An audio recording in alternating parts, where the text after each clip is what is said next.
Hey, Happy New Year. Kind of a shit show in Iran, wouldn't you say? Let's talk about it.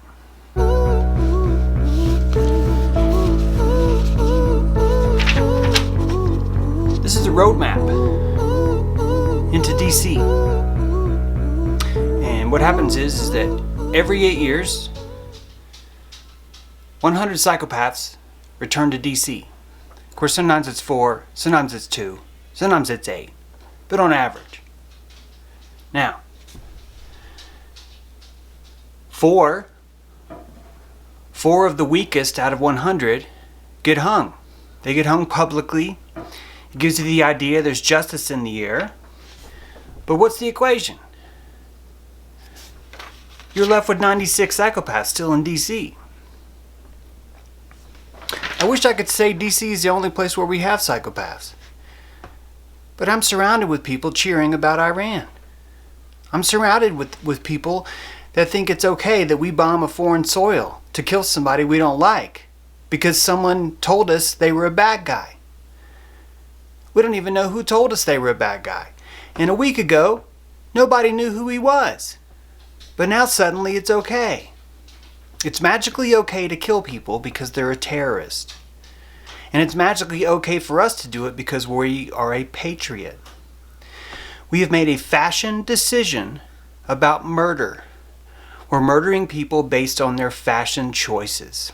Their fashion choices are reflections of their religion, of their soil that they grew up in, of the country that they are basically responsible for maintaining. But we're supposed to pretend that we've done a good thing because they were a really, really bad guy. I don't know how to make this more clear to some of you. This is how a bully's psychopathy works, but in grown-up. And what's so awful is just how crappy it is to even talk about this stuff. It really sucks that I've been telling people for over a year that this is exactly how it's going to happen. And I'm not even the only one.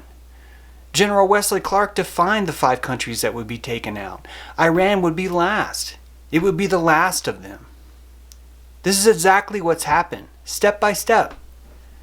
We're supposed to pretend this is a bad guy just like we were supposed to pretend Gaddafi was a bad guy. Gaddafi built the world's largest fresh irrigation drinking water project in the world, or at least in known history of the world. We said he was bad too. We drone striked him on foreign soil, and we cheered about it. But the red is saying, no, you don't, no, that was the blue. That was the blue guys doing it. See, they did it because they were wrong and evil. But see, the red's here, and we're doing it because we're right and righteous. And we're doing this to expose how bad the blue has been.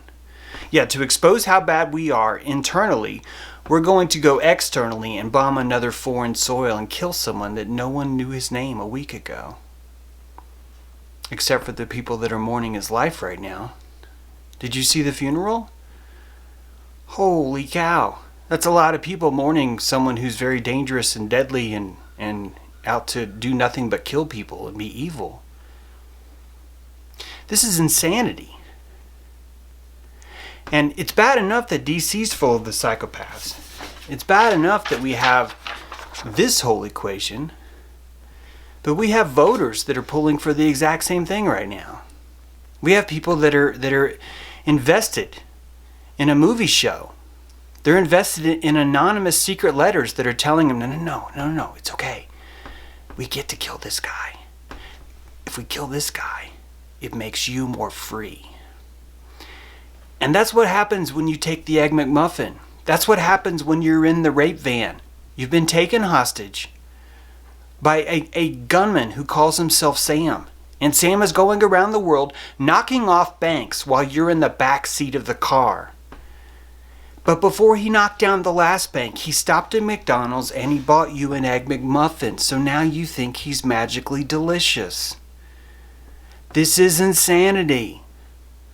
You should not be rooting for this. It doesn't matter how bad you think he is or how bad you think Iran is.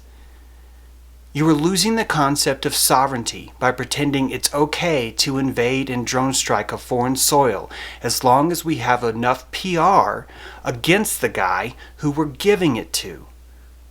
That's bullshit. So is taking down a passenger airliner and pretending, no. Everyone on board was a bad guy. This is how God wins. God takes out planes. God takes out passenger planes and drone strikes foreign nations to win. This is the Athena syndrome. It places wisdom behind victory. That's why you see a statue of Athena holding Nike in her hand. Why? Because Nike's entertaining wisdom. Nike's entertaining Athena. With what? With a crown of gold. Laurels.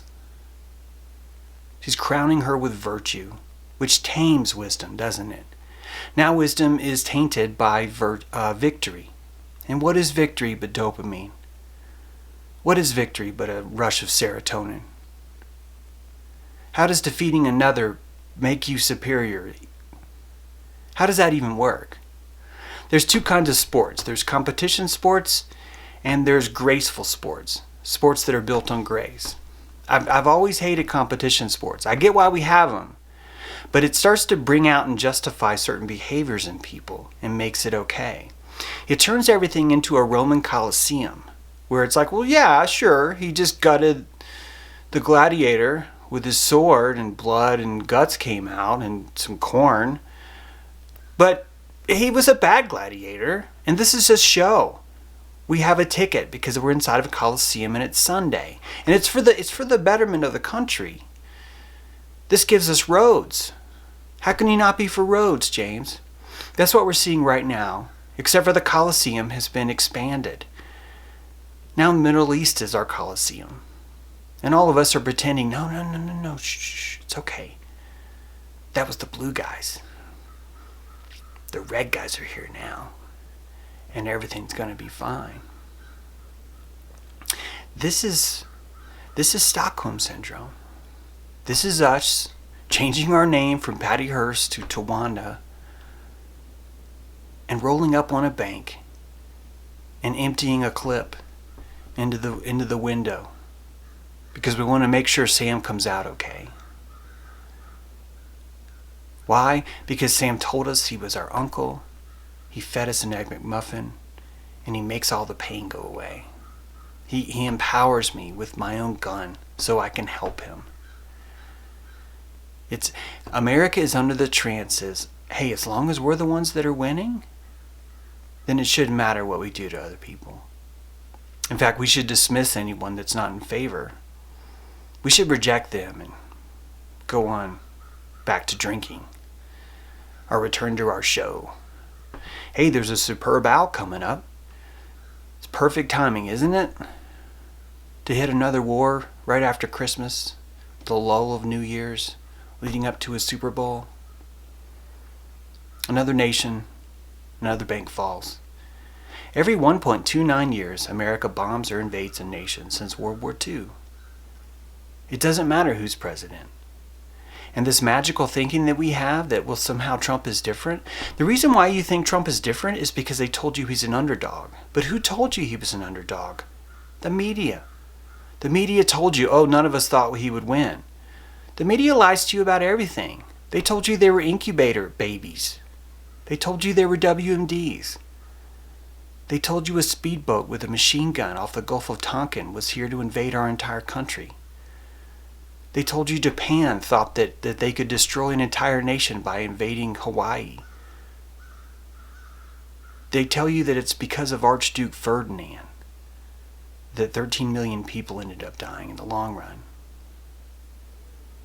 Lies are the New World Order. Lies invest apathy inside of you because it's just too caloric to try and figure out what the truth is.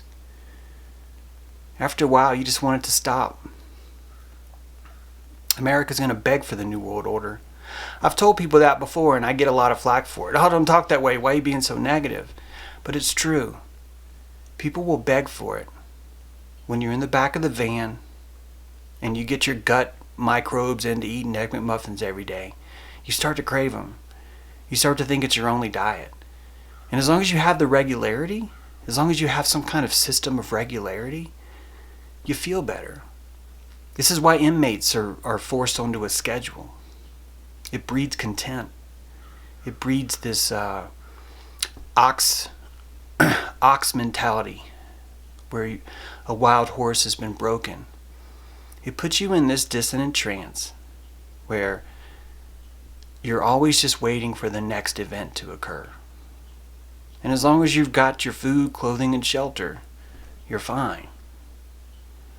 And I get it. I just lost my computer. I've been offline for a couple weeks. I get what it's like to struggle. And I get how being in the jungle isn't the best thing for you. It doesn't make you look fantastic. You don't come out groomed and ready for television. You come out with scars. You come out looking rough because you survived. But that's what being alive is all about. That's what being sovereign really means. And there's not a damn thing that's sovereign about what we're doing to Iran. Just like there wasn't a damn thing sovereign about what we did to Afghanistan, about what we did to Syria, about what we did to Iraq, about what we did to Saudi Arabia, probably. We don't even know what all we've done. Don't you understand that we don't even find out American history until decades afterwards? It's only decades later do we really find out. Most of us still think that America won World War II. Let me rephrase that. Most of us think the good guys won World War II. Most of us still think that. So it doesn't take 20 years to find out history. It takes hundreds of years. And by the end, the amnesia set in. Amnesia is the most powerful drug of dissonance that there is. Because you know, deep down inside subconsciously, if you can deny this long enough, it'll eventually go away. Because eventually we'll all be locked inside the same machine. And we'll be like, oh, it's fine. Hey, at least there's no more school shootings. At least we're not invading other countries where I don't get to vote for it. Sovereignty means that we have a declaration of war passed by a representative Congress. That's not an opinion. That's literally what we've all decided by the moment we were born in this country and became citizens. We decided that's how it works. That a declaration of war is required by Congress, and each of those congressmen are now going to be prone and held accountable for their own reputation to the people by having to vote for it. We don't have that. This is madness. There is nothing good about red. There is nothing good about blue. Both of them are here to colorblind you. All we need is clarity. That means you have to believe in the soil, not DC. Your beliefs are a finite plasma. There's only so much of them. And you get to pick where you're going to pour them. So pick one. Are you going to believe in the land? Are you going to believe in the District of Columbia? It's a district. It's not even on native soil. We don't need DC. We don't need to invade Iran. We don't need a CIA. We don't need school shootings. If each of our states was in charge of our soil, land, and airspace, we wouldn't have school shootings. I guarantee you we wouldn't have them. But as long as we keep insisting that we need DC to somehow be this power broker for all of our resources and all of our belief, we're going to keep falling for bullshit lies. And we're going to keep rewarding those who spread lies. In 2020, it's going to be expensive to lie. I promise you that. We should all promise ourselves and each other that it's going to be expensive to lie. DC has spent their credit, not just with me, but with you too. But some of you are still too convinced that Sam, who's driving the van, is going to be okay, that he's going to work his way out. And meanwhile, you're running over new people. You're not a victim anymore. You're an accomplice. Stop being an accomplice. We have much to unlearn. It's going to be a big year. Good to see you.